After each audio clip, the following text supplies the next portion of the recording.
Alright everyone, how's it going? My name is of course Firebrand and welcome back to another video on the channel. So if you guys go back on my channel to roughly very end of September, very beginning of October, this was definitely before the release of Battlefield 6 and this had to have been like a week before Battlefield 6 release. This was maybe October 4th or something.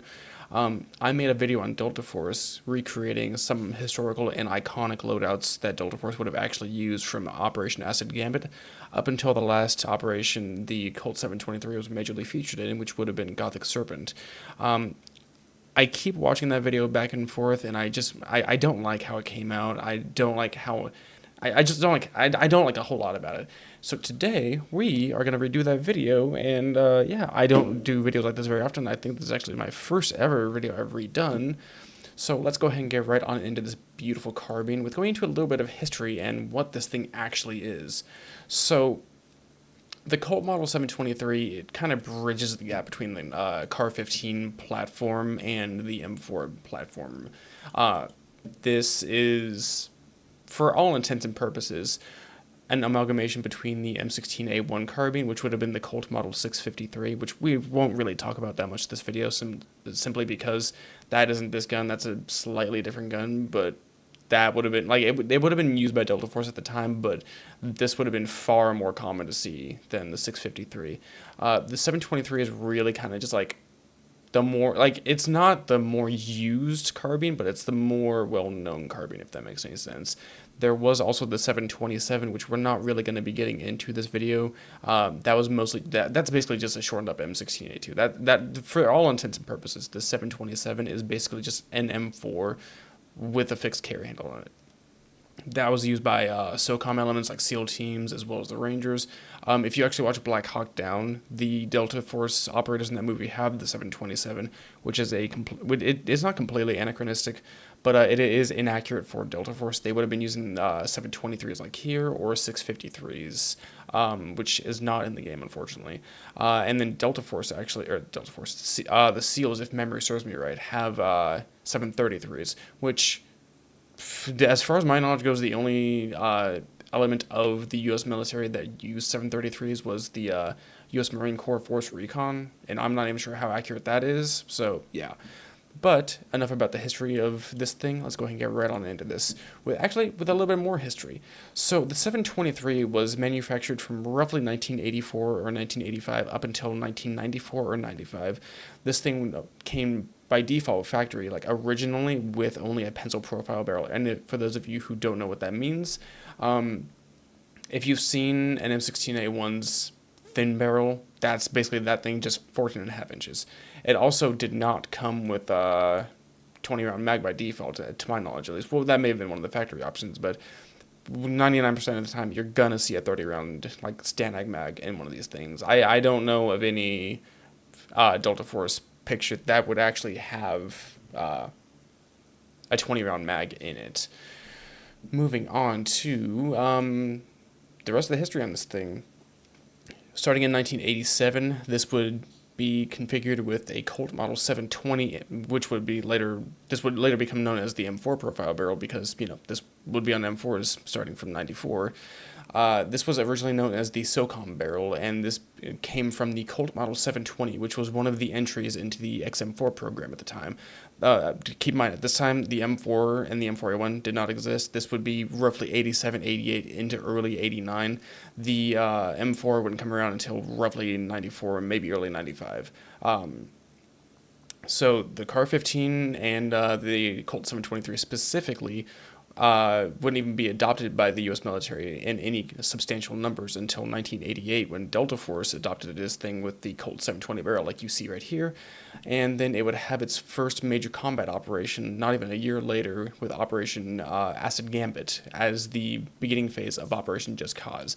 Now, for those of you who don't know what Operation Just Cause or Acid Gambit are, Operation Just Cause is the larger U.S. military invasion of Panama in December of 1989. Acid Gambit was very, very, like, Acid Gambit was like the very opening phase of Just Cause. It saw 23 Delta Force operators going into Carcel Modelo and rescuing Kurt Muse, who was setting up anti-Noriega, like, covert radio stuff. with the Panamanians, and he got captured, and he was essentially being held hostage by the Panamanians. Delta Force went in and said, "Hey, give us our fucking boy back, you dickheads." They got him out. They did have a crashed little bird, but they still got out, and no one was killed, except for some fucking prison guards who decided for some fucking reason to go up against like one of the most elite special forces in the world, which, you know, that's always nice. Anyway, for the first build, we're going to be doing an Acid Gambit style build, and we will be going on later on into this video. We will be going into the history of the 723 with the different builds we do. This first one is going to be based off of the Acid Gambit build, which there are two things we need to change by default, and these two things will remain constant throughout the entire video. First thing is the mag. I don't know why the fuck they have a 20-round aluminum mag on by default. To my knowledge, no Delta Force operator would... I mean, you may have seen that like once or twice, but to my knowledge, no pictures of Delta Force operators running 20-rounders exist. 20-rounders would really fall out of common practice in the U.S. military past the Vietnam War. And even then, 30-rounders were being experimented with during Vietnam. Anyway, going into the muzzle, I don't know what the fuck this thing is on it by default. I think this is some kind of a thread protector. I'm not entirely sure, but that's what I believe it is. But we're going to take this piece of shit off and throw the birdcage flash hider on. Now, there is one thing I want to just go over real quick. This thing is sometimes known as the M16, and I'm pretty sure actually Colt even advertised this thing as this. This is known as the M16A2 carbine. I don't know why the hell this thing's called an M16A2 carbine. The only two pieces that are M16A2 on this are the breast deflector, and sometimes you'll see this thing with an A2 style flash hider. But even then, like, you do not see this thing with a fucking, like, there is nothing else A2 about this thing. I don't know why it's called an A2 carbine, but, you know, that's neither here nor there. Also, if it was an A2 carbine, it would need fucking A2 sights, which these are A1 sights. These are not A2 sights, but we're not going to get into the all the little nitty-gritty details of this thing. Anyway, these two attachments, except for two, maybe three builds, are going to stay consistent throughout the entire video.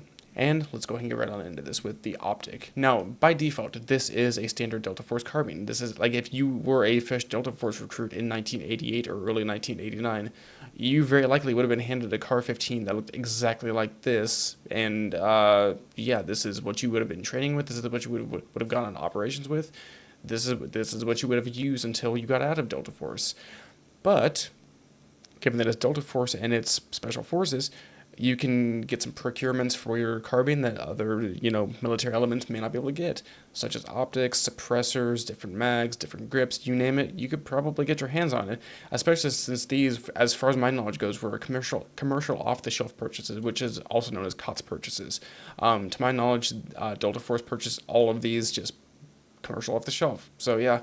Also, I don't know if these came by default with full auto. I don't know if they would have had to do something special after the machine gun ban in 1986, but that's neither here nor there. Today, we're going to be starting off with the optic. Now, there is a single inaccuracy in this game with the optic we're going to be using, and I will get into that here in just a second. We're going to be putting on the AP 5000 reflex sight. This is the closest we can get to an aimpoint 2000 in-game. At the time of Operation Acid Gambit in 1989, only the aimpoint 2000 existed, the aimpoint 3000 and 5000. The 3000 was about 2-ish years off, and the 5000 was roughly 4 or 5 years off. So this, technically speaking, is an inaccurate model. This is anachronistic by about 4 or 5 years or something along those lines. This is based off of an aimpoint 5000. This is not an aimpoint 2000.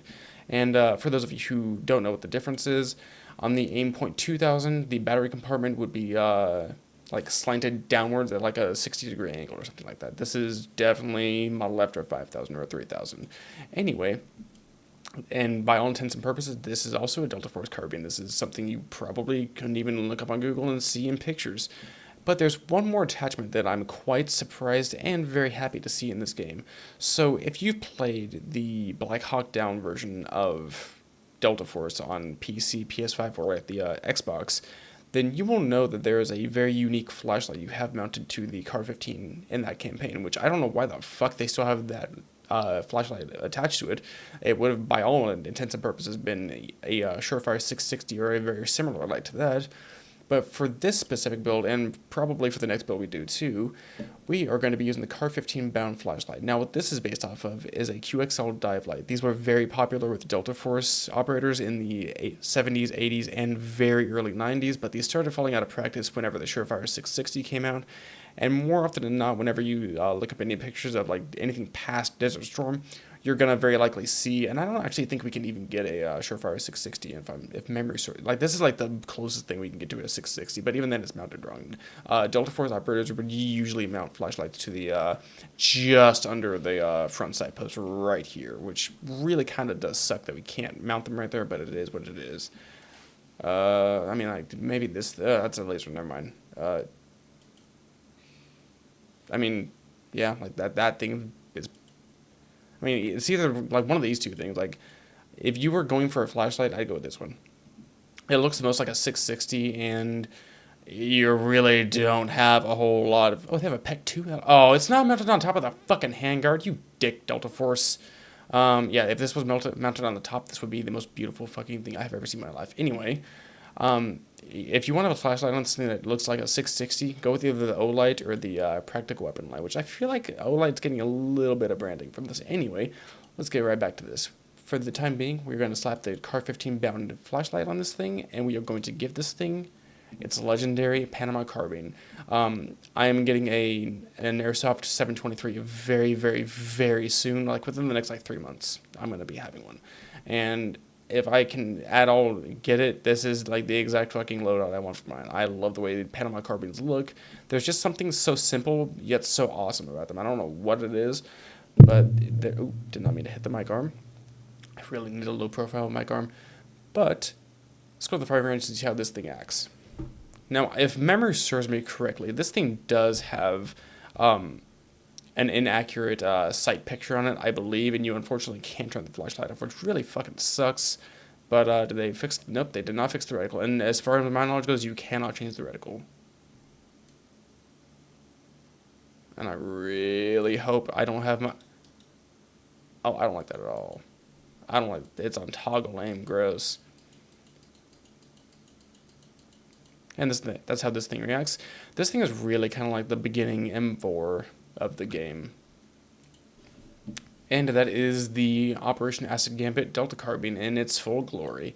Now we're going to be moving on to the we're going to be moving on just a little bit later on in Delta Force's timeline to 1991 with Operation Desert Storm. So if you know anything about like any U.S. military warfare, you probably know at least a little bit about it.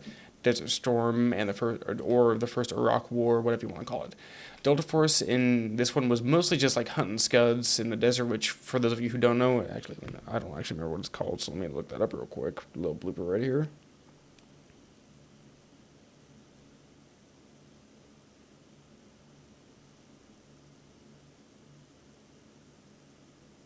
Okay, they're short-range ballistic missiles, so Delta Force was tasked with destroying these missiles in the Gulf War, and this is what carbine they would have used. Now, in 1989, you really don't see a whole lot, if any, suppressors for Colt 723s. What you do see starting around 1990 or 1991 is, in some Delta Force pictures from the time period, you will see a suppressor that looks like it's a really fucking thick son of a bitch that takes up like the entirety of the barrel and then has a little chunkiness out here. And you're like, what? You might be saying, what the hell is that? That is this beautiful thing right here. This is quite possibly one of my favorite looking suppressors of all time. This is the Ops Inc., and I know I'm going to get this fucking name wrong because I can never remember the exact name of it. It is the Ops Inc. AEM4K, I believe is what it's called, suppressor. And this started being, this was a custom engineered suppressor for the U.S. military. These are pretty fucking rare nowadays. I think there's actually one, maybe two companies who are making repros of this. And then, of course, you have VFC and whoever are making airsoft repros of this thing. But you start seeing this pop up in pictures around 1990 or early 91 during Desert Storm of guys with these long boy suppressors on their 723s, and they look fucking gorgeous. God, that's a beautiful looking suppressor. And then you would either see them with a Surefire 660, like so, or you would see them with a dive light. Oop. Can I hit the right? But can Can you not? Okay, you can. Son of a bitch. You'd see it like this, which this is also, you know, something you would see in Desert Storm, or you would see them, again, this is a slightly anachronistic. It's not completely anachronistic, but it is slightly anachronistic. This would really be like a more, you know, dude didn't want to let go of his flashlight from like 4 years prior and is still running the QXL dive light, but has the nice new red dot and the nice new suppressor. Whether or not you would have actually seen this exact setup during Gothic Serpent, I can't confirm that. I have not been able to find a picture of this site. Well, I mean, of not of course this site. The site's fucking built for the game, but like an 8.5,000 with the AEM 4K as well as the QXL dive light. And please, editing me, if I'm getting the name of that suppressor wrong, please put it somewhere on screen because I know for a fact I'm butchering the fucking name. I can never remember what the name of this thing is. This is something you would have seen probably early on into Gothic Serpent. From what my knowledge is, the QXLs fell out of favor pretty fast once the Surefire 660 was released and adopted by Delta Force. But this is pretty much what it is. Well, this and with Gothic Serpent too. But let's go ahead and take this thing to firing range and see how the flashlight and the suppressor makes the weapon act. Again, I don't like that you can't turn the flashlight. That's the only thing I don't like about this flashlight. Other than that, I fucking love how this thing looks. And if memory serves me right, you would lose a decent bit of control with either the suppressor or the light or with the combination of both. Yeah, you are nowhere near as accurate. I mean, granted, I'm not the best at PC in the first place, but this suppressor and the fucking handling decrease is not helping my aim. Like, you can still hit targets pretty fucking far off, but it's not like I mean, the Car 15 in the first place isn't going to do a whole fuck ton of damage at, you know, that long range. That's really something you would want more for, like, a DMR or some shit. But you get the gist of it. Pretty low recoil, pretty good fire rate, decently good reload speed. This is basically the M4 of the... Well, it's not even... Basically, this is the M4 of the game. It's the M4's older brother. Well, older cousin, I should say.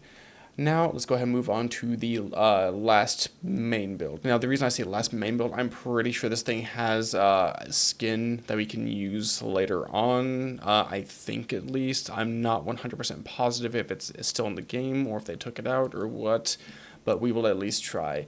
Moving on to the Operation Gothic Serpent build. So, Operation Gothic Serpent was the last like main engagement where the Car 15 had any... like merit to it. Of course, this thing was used probably into the 2000s. Like, I'm pretty fucking sure you can see Car 15s like this exact, well, not this exact rifle, but like you can see 723 is used by security details for like higher ranking military officials in the early 2000s. Like, I've seen at least 2 or 3 pictures of this thing in the 02 to 03 to 04 time period. So this thing definitely didn't get immediately replaced, but it was on its way out by the early to mid 2000s. Anyway, what you would have seen by being used by Delta Force. Now this is finally where the AIM.5000 would have really taken off. From what my knowledge is, the AIM.3000 was never really all that liked by Delta Force. The brightness cap or the brightness dial and the battery cap or whatever it was very fragile and was not really well liked by Delta Force because of how easily it could fall off, which makes total sense. You don't want your optic to die on you mid-firefight when all you have for an iron sight is this little shitty window right here, which for all intents and purposes, I mean, like, I don't like the M4 that much compared to the 723, but I can absolutely fucking get why this whole thing has one massive flaw, but, you know, that's neither here nor there.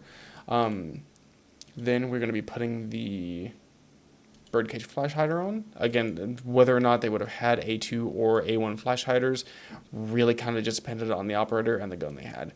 These guns never really had like a set specification. I think as far as my knowledge goes, like the only set specification that Delta Force wanted, they liked the C7 upper receiver. They could either have pencil barrels or they could have M4 profile barrels. Yeah, it was kind of just whatever the fuck they had. And again, I really don't like how this thing is mounted, but I don't know, actually even know whether you would have seen this in the field or not, because I would imagine you want to keep these able to be removed decently easy, but this is probably something like what you would see in Gothic Serpent with the flashlight. Now, unfortunately, we can't get any flashlight mounted directly under the barrel right here, which is really what they would have done. which really fucking sucks actually now that I think about it. But this is also another build you would have seen with the Ops Inc. suppressor that we have, which is, god damn, that's fucking gorgeous. And this is really the closest you can get to a Gordy build in the game. Now, moving on to the Gordy build. So, if you're wondering, what the hell is a Gordy build? So, there was a Master Sergeant in Delta named Gary Gordon who met his end in the Battle of Mogadishu on October 3rd, 1993. Him and I'm forgetting his rank, but him and Randy Sugart went down to the crash site of Super 6-4 to aid Michael Durant and whatever crew they could, salvage from that wreckage. And both Randy Sugart and Gary Gordon met their end in the Battle of Mogadishu. And now let's see if we can get a rattle can. I don't think they have. This is like the closest thing you can. Actually, I'm pretty sure this is like. Why the fuck would they put stickers on this? What the fuck? That is. Oh, it's a fucking reference to Black Hawk Down right here. This is my safety with fucking Hoot. I love that. This skin is, from what I know, also a massive fucking bitch to get. But this is basically the Gary Gordon build that you can get.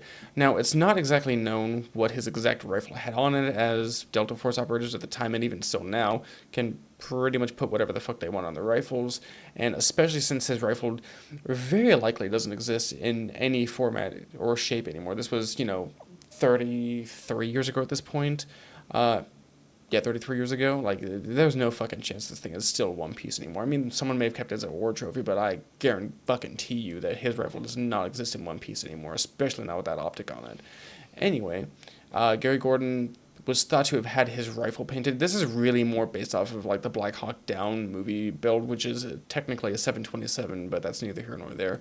It's a rattle can, and it looks absolutely fucking gorgeous. This is also the rifle that Mike Durant would use for a very, very short period of time right after Gary Gordon himself is killed. Randy Sugart takes his 727 in the movie off of his body and hands it to Mike, Jesus, I am blanking out on his name, Mike Durant, and gives the iconic line, "Gordy's gone, man. I'll be outside. Good luck." And the rest is history. But very shortly after this, pretty much everyone would be like, "Hey, these fucking 20-inch rifles are a little too long for indoors combat, dude. Just saying." And the M4 would get sped ran for the entire fucking year, get adopted in 94, and would very slowly but surely replace the 723, and the Mark 18 would take its place, as well as the M4, M4A1, and the Mark 18 Mod O and Mod 1 would slowly but surely replace this thing over the next 6 to 15 years. Now, yes, you do still see these as late as like 03, 04, possibly into 05, but by then, most, if not all, Special Forces operators were either running early 416s, Mark 18 Modos, or M4s. But I do believe that's going to go ahead and just about do it for this video, y'all. So if you enjoyed this video and you want to see more like it, make sure you hit that like button. Maybe drop a comment saying what game you want me to cover next. If you want me to stream a certain game, if you want me to start a new series, I am more than happy to do that. I do have one update video coming out probably tomorrow that will explain a whole lot of shit and is very good news. So yeah, but until next time, guys, I will see you later. Firebrand out. Later, y'all.